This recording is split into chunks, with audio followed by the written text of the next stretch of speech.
ಪಾರ್ಲಿಮೆಂಟ್ನಲ್ಲಿ ಭಾರೀ ಭದ್ರತಾ ಲೋಪ ಪ್ರಕರಣಕ್ಕೆ ಸಂಬಂಧಪಟ್ಟಂತೆ ಭದ್ರತಾ ಲೋಪದ ತನಿಖೆಗೆ ಸಮಿತಿಯನ್ನ ರಚನೆ ಮಾಡಿ ಆದೇಶ ನೀಡಲಾಗಿದೆ.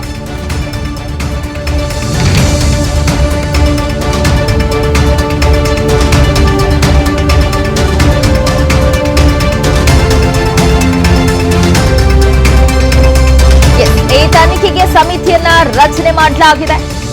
ಗೃಹ ಸಚಿವಾಲಯ ಸಮಿತಿಯನ್ನ ರಚನೆ ಮಾಡಿದೆ.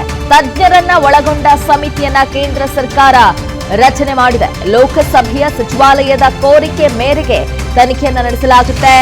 ಸಿಆರ್ಪಿಎಫ್ ಡಿಜಿ ಅನೀಶ್ ದಯಾಳ್ ಸಿಂಗ್ ನೇತೃತ್ವದಲ್ಲಿ ತನಿಖೆ ನಡೆಯಲಿದೆ.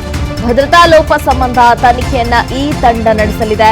ಭದ್ರತಾ ಲೋಪಗಳನ್ನ ಗುರುತಿಸಿ ಮುಂದಿನ ಕ್ರಮಕ್ಕೆ ಶಿಫಾರಸನ್ನ ಮಾಡಲಾಗುತ್ತೆ. ತನಿಖೆ ಮಾಡಿ ಗೃಹ ಸಚಿವಾಲಯಕ್ಕೆ ವರದಿ ಸಲ್ಲಿಸಲಿದೆ ಈ ಸಮಿತಿ.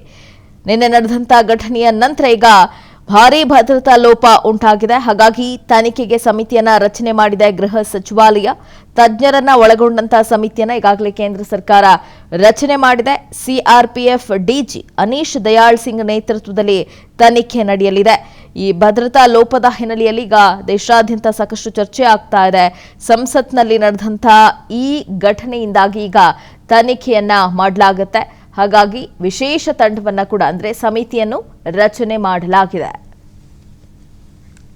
ಅನುಕ್ಷಣದ ಸುದ್ದಿಗಳಿಗಾಗಿ ವಿಸ್ತಾರ ಯೂಟ್ಯೂಬ್ ಚಾನೆಲ್ ಸಬ್ಸ್ಕ್ರೈಬ್ ಮಾಡಿ, ಬೆಲ್ ಐಕಾನ್ ಕ್ಲಿಕ್ ಮಾಡಿ. ಸುದ್ದಿಗಳ ಅಪ್ಡೇಟ್ಸ್ಗಾಗಿ ವಿಸ್ತಾರ ಆಪ್ ಡೌನ್ಲೋಡ್ ಮಾಡಿ. ವಿಸ್ತಾರ ನ್ಯೂಸ್, ನಿಖರ ಜನಪರ.